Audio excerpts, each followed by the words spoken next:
বর্ধমান জেলা কংগ্রেসের সংগঠন আইএনটিইউসির উদ্যোগে জেলা সম্মেলনে আয়োজন করা হয়। এই জেলা সম্মেলনে সমস্ত কংগ্রেস কর্মীদের নিয়ে এই সভাটি অনুষ্ঠিত হল। বর্ধমানের বাদশাহী রোড এলাকায় উপস্থিত ছিলেন রাজ্য আইএনটিইউসির সভাপতি কামরুজ্জামান কামার, উপস্থিত ছিলেন রাজ্য যুব সভাপতি, জেলা যুব সভাপতি সহ অন্যান্য মহিলা নেত্রী ও বর্ধমান শহরের এবং ব্লকের অন্যতম নেতাকর্মীগণ। প্রথমেই প্রাক্তন প্রধানমন্ত্রী মনমোহন সিং এর প্রতিকৃতিতে মাল্যদান করে ওই অনুষ্ঠানের শুভ সূচনা করা হয়। তারপরেই সাংগঠনিক আলোচনা শুরু হয়। আগামী দিন সংগঠন কিভাবে মজবুত করা যেতে পারে এবং সামনে আসছে ভোট, সেই ভোটকে সামনে রেখে নানান রকম আলাপ আলোচনা হয়। শুধু তাই নয়, বিভিন্ন জায়গায় শাসক দল নানান রকম অসামাজিক কাজকর্মের সাথে যুক্ত বলে অভিযোগ করেছেন রাজ্য সভাপতি। সেসব বিরুদ্ধে রুখে দাঁড়াতে হবে এবং আরএসএস সংগঠনের নিয়ে বিস্ফোরক বক্তব্য রাখলেন আইএনটিইউসি রাজ্য সভাপতি। সকাল থেকে দুপুর পর্যন্ত চলে এই আলোচনা সভা।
দেখুন, আজকে শ্রমজীবী মানুষের সামনে যে চ্যালেঞ্জ আছে, কেন্দ্রীয় সরকার শ্রম বিরোধী আইন নিয়ে এসছে, লেবার কোড করে দিয়েছে, ট্রেড ইউনিয়ন করা অধিকারের উপরে হানা মারছে। আমাদের যে অর্জিত অধিকার সেটা কেড়ে নিতে চাইছে। গভর্নমেন্টের যতগুলো প্রতিষ্ঠান আছে সেটাকে প্রাইভেট হাতে তুলে দিচ্ছে, আদানি আম্বানি এদের হাতে। এবং রাজ্য সরকার আমাদের ট্রেড ইউনিয়ন করতে দিচ্ছে না। যেখানেই আমরা আন্দোলনে পা দিচ্ছি সেখানেই পুলিশ এবং গুন্ডা দুটো শক্তিকে আমাদের বিরুদ্ধে লাগাচ্ছে।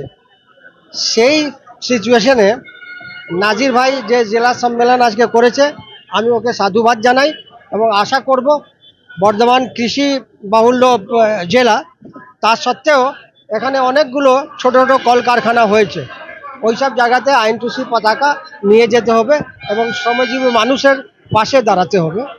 এই আমি এর জেলা সম্মেলন জন্য আমি সাফল্যমণ্ডিত হোক সেই কামনা করি।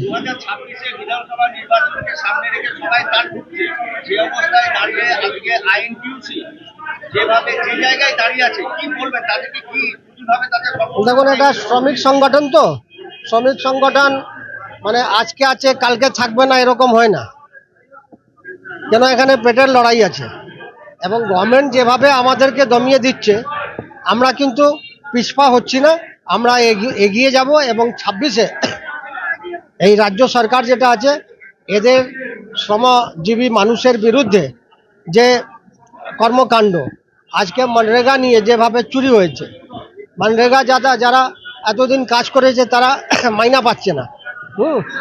তাদেরকে বলছে কেন্দ্রীয় সরকার দিচ্ছে না। তো কেন্দ্রীয় সরকার তো একটা ফাসিস্ট গভর্নমেন্ট, সেটা আমরা জানি। একটা সাম্প্রদায়িক শক্তি তাদের পেছনে আছে।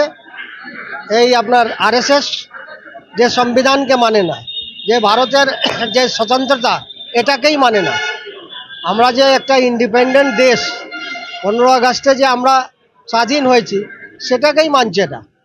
তারা বলছে রাম মন্দির যেদিন উদ্ঘাটন হয়েছে সেটা আসল স্বাধীনতা। তো এটাকে আমরা কন্ডেম করি এবং আমরা 26-এ সর্বশক্তি নিয়ে এই গভর্নমেন্টের নীতির বিরুদ্ধে আমরা লড়াই করব। নানান জায়গায় তোলাবাজির অভিযোগ উঠে আসে।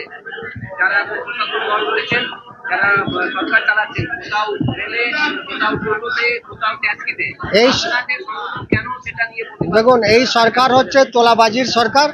এই সরকার হচ্ছে আপনার সিন্ডিকেটের সরকার। এই সরকার হচ্ছে বড় লোকেদের সরকার। এর বিরুদ্ধে আমাদের যে সীমিত শক্তি আছে সেটা নিয়ে আমরা সব জায়গায় লড়ছি।